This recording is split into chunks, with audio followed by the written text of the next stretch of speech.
Ephesians 5:25 fam. Hope you're having a blessed one. It is Sunday. It is awesome. And the topic I want to hop on and talk about real quick is Christians pushing other Christians away. It happens a lot more than you think, especially in the place you'd least expected, and that is churches. I have grown up watching churches devour other Christians because they pose a threat to not just their polished reputation, but also to other members who want to keep things hidden that need to be exposed. We've all read that in Ephesians 5:25, haven't we?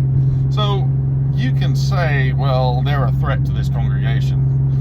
They're a threat to expose something that you had no business trying to cover up, is what you're trying to say. I remember I was at Pine Lake on the reservoir in Rankin County, Mississippi, and other churches that I may name later on in the video. Well, let's just take Pine Lake, for example. Massive $7.7 million church to build on I don't know how many acres.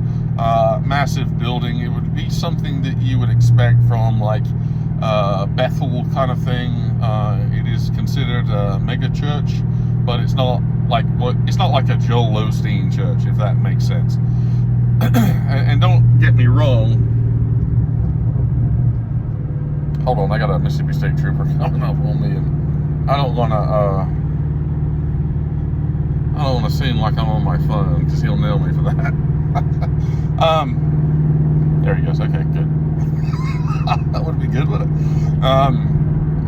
Yeah, so Pine Lake have a great reputation of helping people. They have a great ministry. They've got children. I mean, everything, the laser light show, the electric guitars, the drums, the vocals, they've been blessed. But what they haven't been blessed with is how to talk and treat to other Christians. Somebody asked me the other day, they said, I know you missed that church, but how would you feel about sitting there and 2 rows over in front of you is your ex-wife and her now affair partner?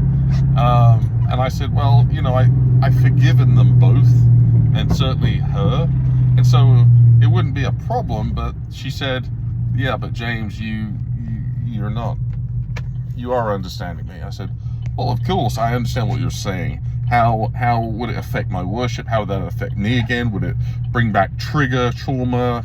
And the simple answer is it might. If you've been through trauma because of somebody's choosing, then it could trigger something. And my friend is absolutely right. Sarah is her name, and she's a good Christian woman. She's amazing. She's very beautiful, much like my ex was, and I'm not comparing them, but she has a very smart mindset. She understands me. So she's been a sweet friend for many years, and she gets it. So if you've been burned by churches, don't look at it as, well, crap, they just hated me and all that. Think about this as, and it was brought to me by God this morning when I was getting ready to meet a friend of mine for coffee. It's protection, and thank God for it. If you feel like you've been shunned from church, instead of wondering why, like I have, I say, well, thank you, Lord, because you're protecting me from something. You're protecting me from something that either is coming or will come down the road that really will affect my heart, my mindset, and how I look at you. So if you've been shunned from churches, if you're a Christian guy or a man or woman or whatever, if you and your wife have been asked to leave a church, look at it as protection and ask God to open the door to a real church, a better church that you can worship, that you'll have another encounter with, and that you won't encounter drama, because that's what that is.